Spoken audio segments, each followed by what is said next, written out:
Okay, you should be able to, can you hear us now? We can definitely hear you guys. Yes. You can hear too through. Beautiful.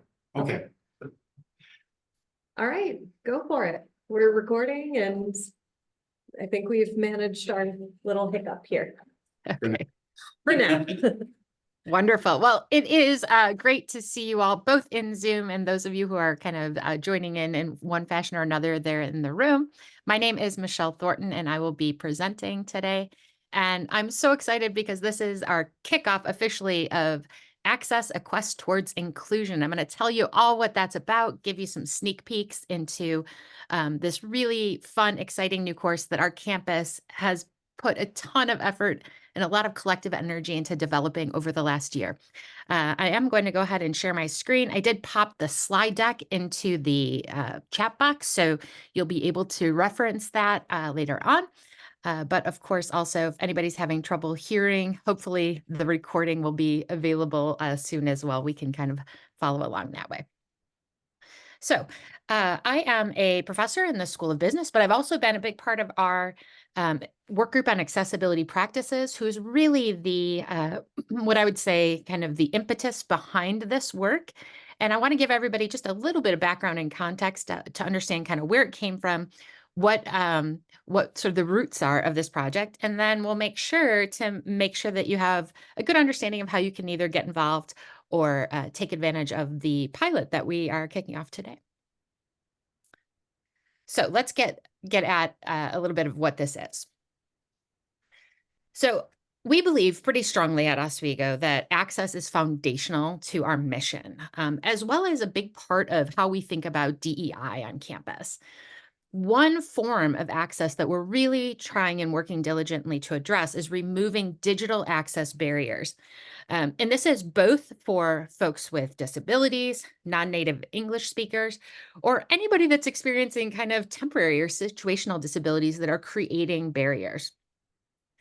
So our goal was to sort of create an easy, fun, and sustainable way for members of SUNY Oswego to learn some skills, increase their familiarity, build some confidence, and really join the community of folks that are working to be more intentional, inclusive in the way that we craft and develop our digital spaces. So some background, this work has been ongoing for several years. Some of you in the room may have participated in our 10-day accessibility challenge. This first kicked off right in the heart of the pandemic, right? Everything had sort of turned upside down. We as a campus went online, and that really shone a light on and exacerbated some of the barriers that existed in the digital space. Not that they weren't present before, but it became so apparent when we were all spending so much time online. That 10-day accessibility challenge was really well received. We had a ton of participation in it and a lot of really good feedback on the value of it. However, we found that it was very labor intensive. We really had to, put a lot of activity into having synchronous sessions and folks just organizing, lots of folks on campus. And so while there were positive results in a variety of ways, we didn't feel that it was necessarily sustainable in the manner that we had originally created it. So as we had started talking about it, though, too, because we had that kind of positive experience, we ended up presenting on it in conferences, writing papers. We found that other campuses were experiencing the same kind of challenges and didn't have a whole lot of good examples to go by. So what we felt is that since we'd kind of taken some leadership in this space, that we wanted to design some sort of infrastructure, some sort of kind of like ongoing standing resource that both Oswego as well as other campuses could potentially use moving forward to achieve these goals of reducing barriers in digital accessibility. So our work on this particular effort that we are launching today started well, I guess a little over a year ago, because we kind of had conceptualized, had identified the need, decided to write for a grant through the SUNY system, and then found out about a year ago that we received that grant. And that's where things really got quickly underway.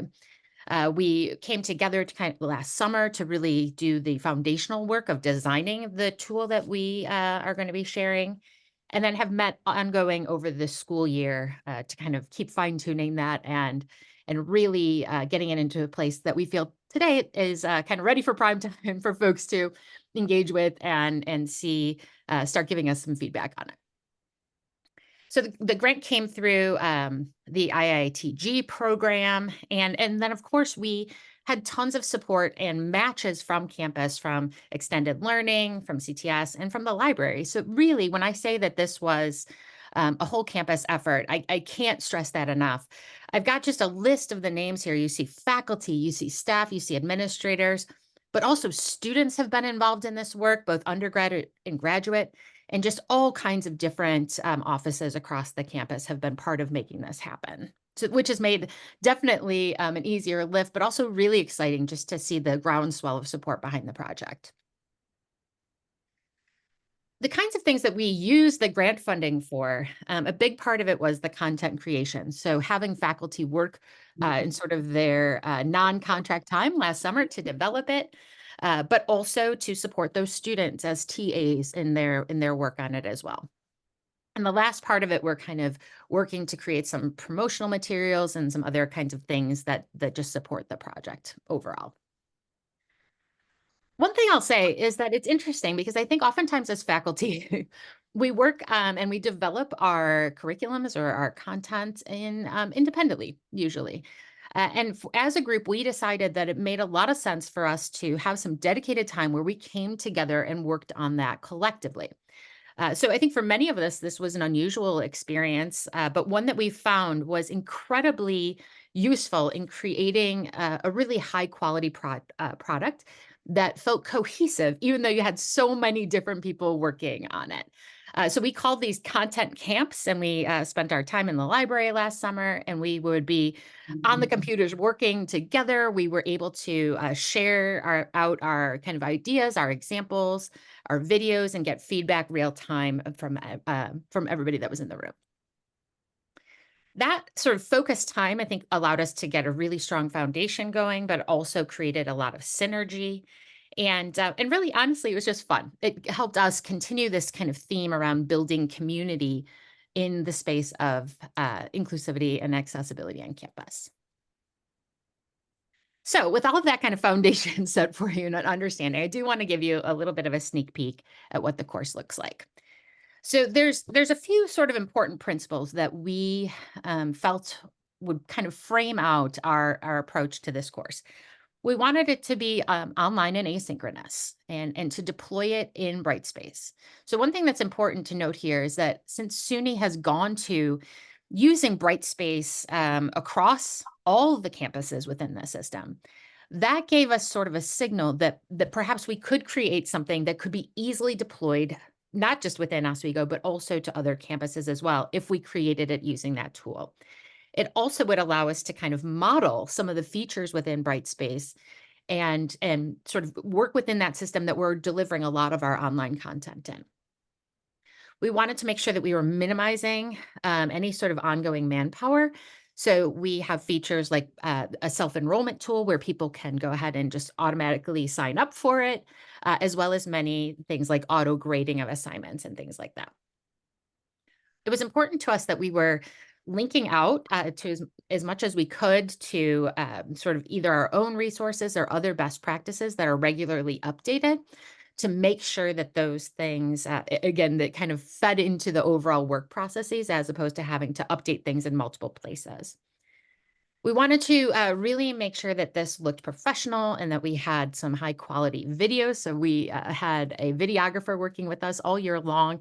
I'll show you one of those in a little bit. And then really, I think for us, I think one of the biggest things is we want to make this fun. And so there is kind of this idea of gamifying it or helping people to see really simple things that they can do to adopt principles that we're talking about throughout the course within their own workflow. And so there's many times and points along the way where we kind of give folks cues to that or give them ways to earn points. We do have kind of a vision that at some point in time, there could be, for example, departments within the college participating in the challenge together and working towards getting high scores and things like that. That would be possible future iterations of how we see this rolling out. In terms of modeling accessibility, I think for us, it's really important that we not only are teaching folks principles of digital accessibility, but also modeling it ourselves. So really making sure that we sort of walk the walk and showcase the kinds of principles that we are providing tutorials on as well. So this is everything from having a really consistent template throughout the course structure, easy to read fonts, specific icons that we see show up in multiple places to try and minimize folks' cognitive load. We practice, of course, use of captioning, transcripts, physical descriptions, and all of our video narrations. Good use of alternative text in our images, and we're really intentional about our choice of colors and fonts and things like that to make sure that they have the appropriate ratios. So I think that what you'll find, again, if you're familiar with any of the types of courses or challenges we've done in the past, there's a lot of the same kinds of topics that are covered. That's not to say if you've taken a course with us in the past or a training that you won't find new content. We do believe that this is really leveled up and much more sophisticated, engaging than many of the things that we've been able to do in the past. We talk often about the 5 principles of digital accessibility here. That's things like text equivalence, color and contrast, structured content. That is all going to be there, those nuts and bolts. But we've also added in some really exciting new types of modules, including a whole piece that kind of goes into the psychology of designing for cognition, as well as things related to adopting others' materials. How do we sort of work with existing content that's out on the web and in digital spaces? And then finally, really brought in a piece about advocacy and action. One thing that we've learned along the way as we've done these different challenges is that a big part of why people want to participate in them is to become part of this community that is really growing on campus, that's creating kind of a bigger culture shift towards inclusivity.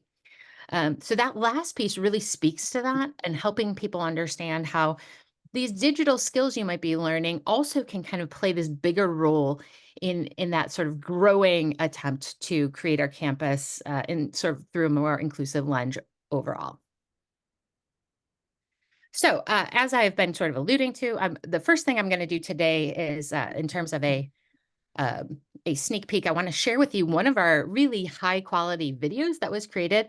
I see that Anna Croyle is in the room, and she is her video that I'm going to be showcasing for you. This one is specifically about a module that's talking about alternative text in sort of descriptive images. And we start every single module. There's 11 across the course. We start everyone with sort of one of these really engaging short snippets of a video. And so that sort of sets the tone. I'm going to make sure this is open a little bit bigger here. Bear with me.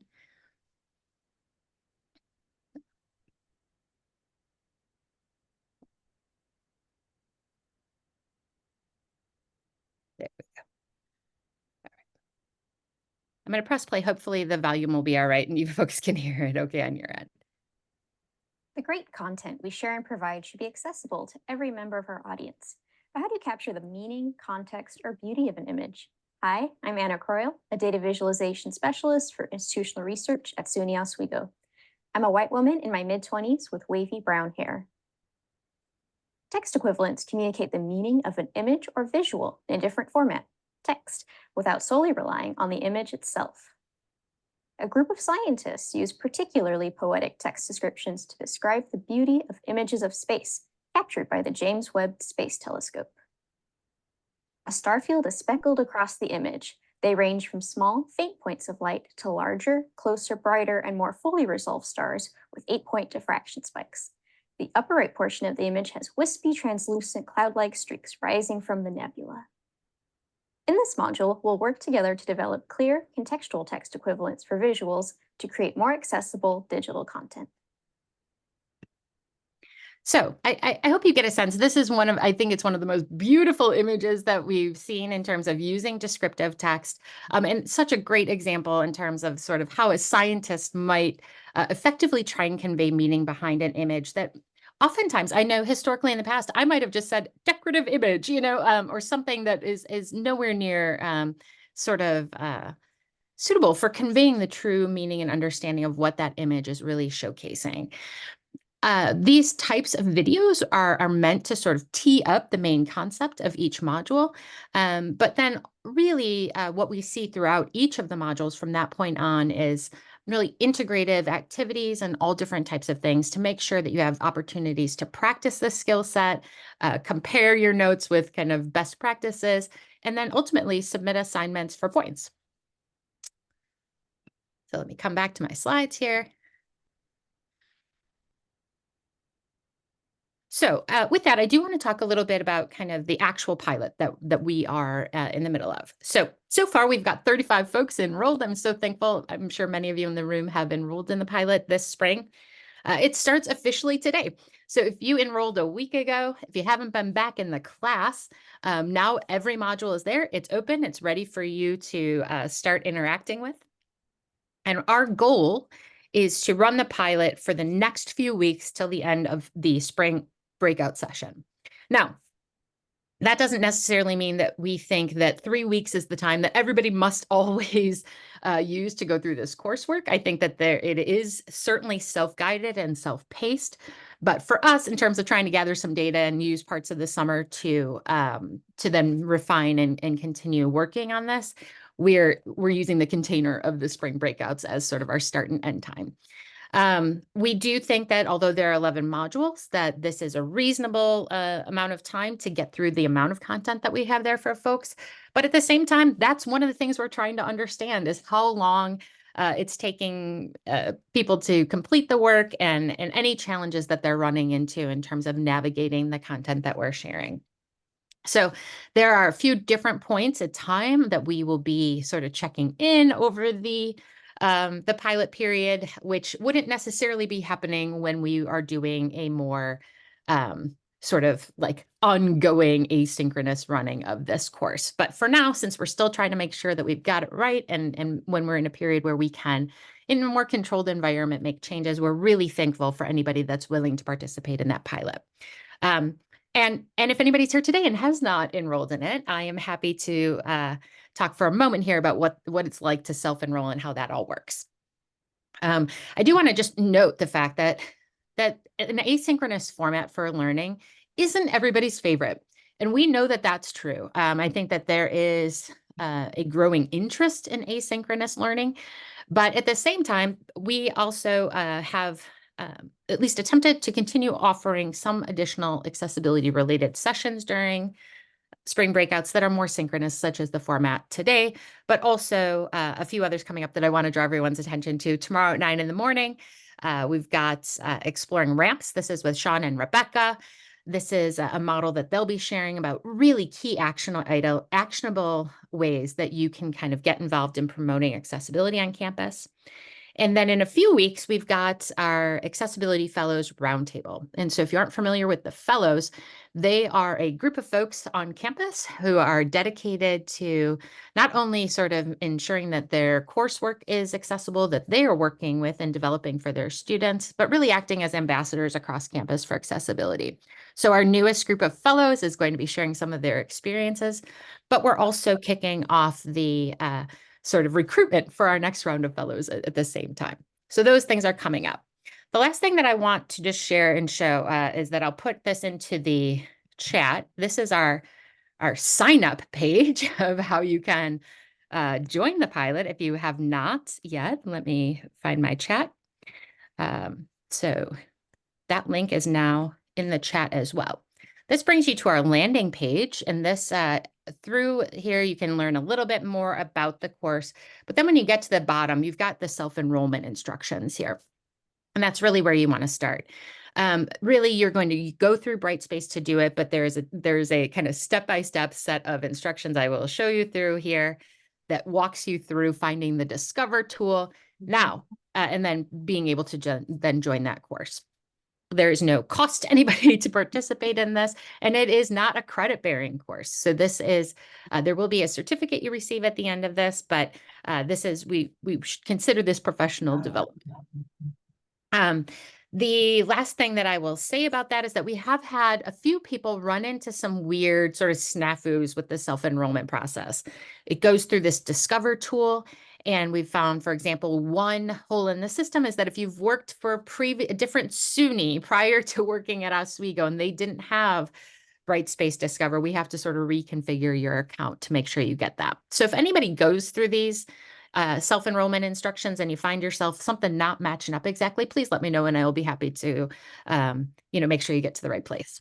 So with that, I'm going to stop sharing and see if anybody has any questions, comments, or if you're part of the pilot and you kind of have started playing around and you just kind of want to chat or have some clarifications, happy to kind of tackle any of those things.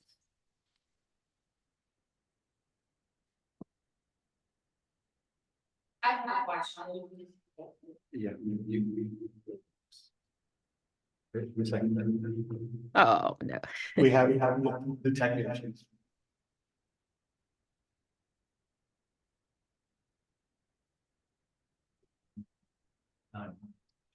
Yeah, there's no easy way to do that. Maggie, you for just. No, that won't do it. You just have to mute the microphone up on the main one and then work off Maggie's mic and speaker.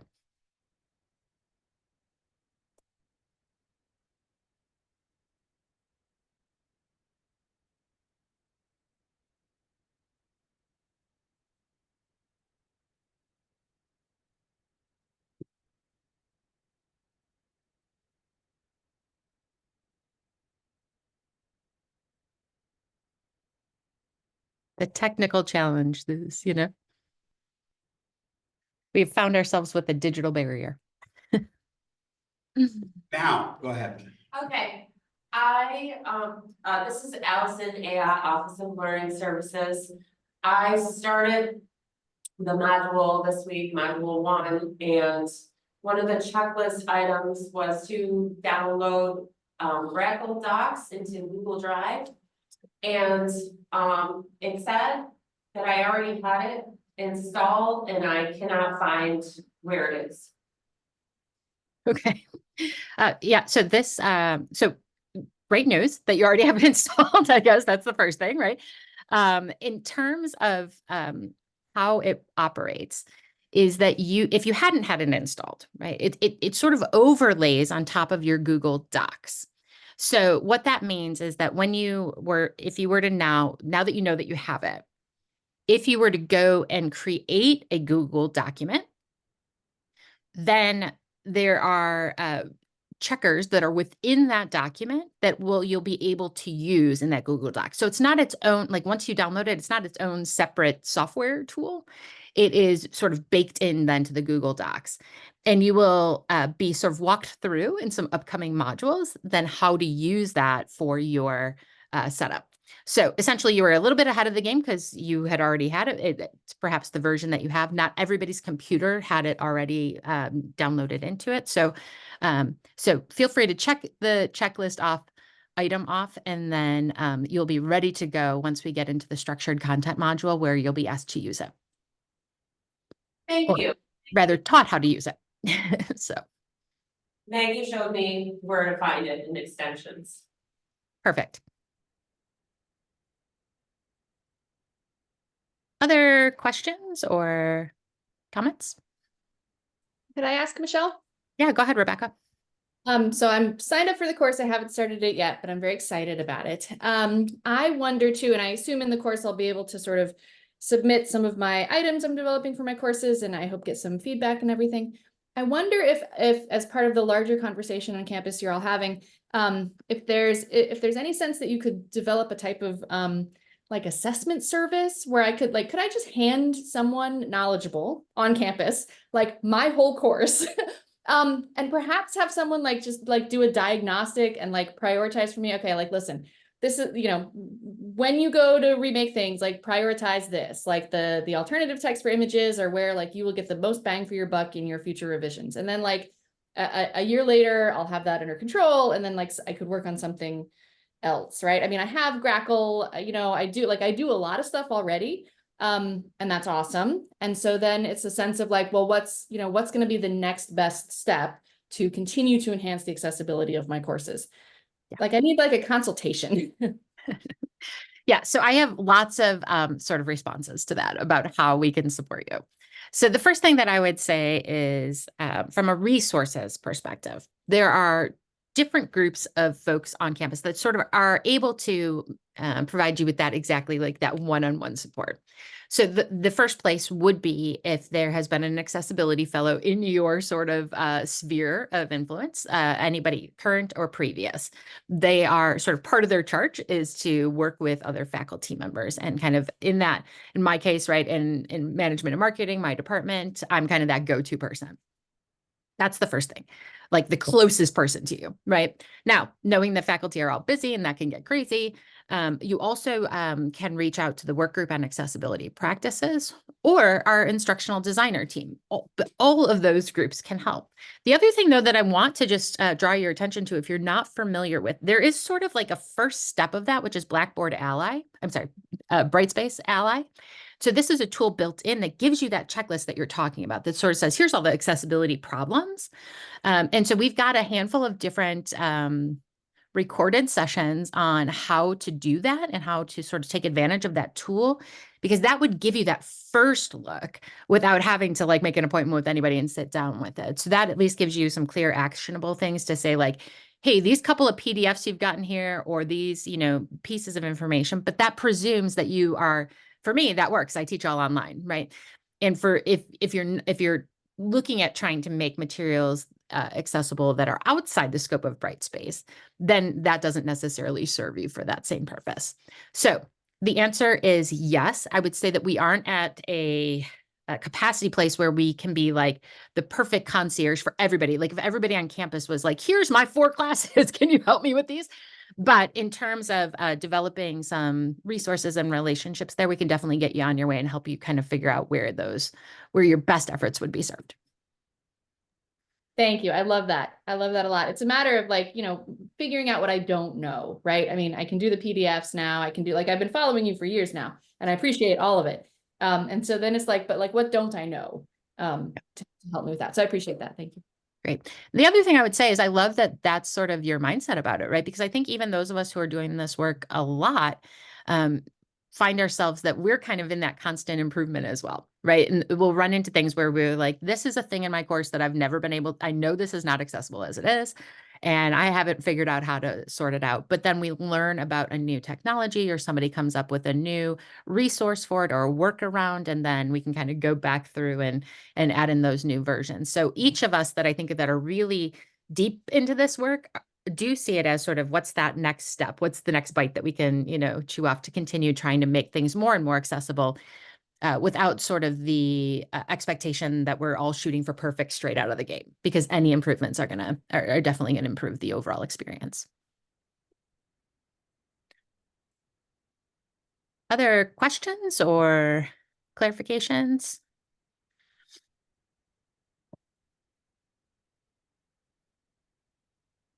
All right. Well, with that, I am happy. I'm going to also put my email address in the chat box. That way, if anybody has any trouble signing up, if you want to, or starts to get underway in the Access course and find yourself needing some additional support or help, we would love to kind of really engage intentionally over the next couple of weeks with everybody. Keep an eye out for sort of quick polls and, you know, kind of questions from us over the next few weeks as we're trying to assess how it's going for everybody. But thank you all for being here today for the kickoff. And I'm eager to see and hear from all of you over the next few weeks. Thanks, everyone. Thank you. Any remaining grading? We'll be back here tomorrow with everything working.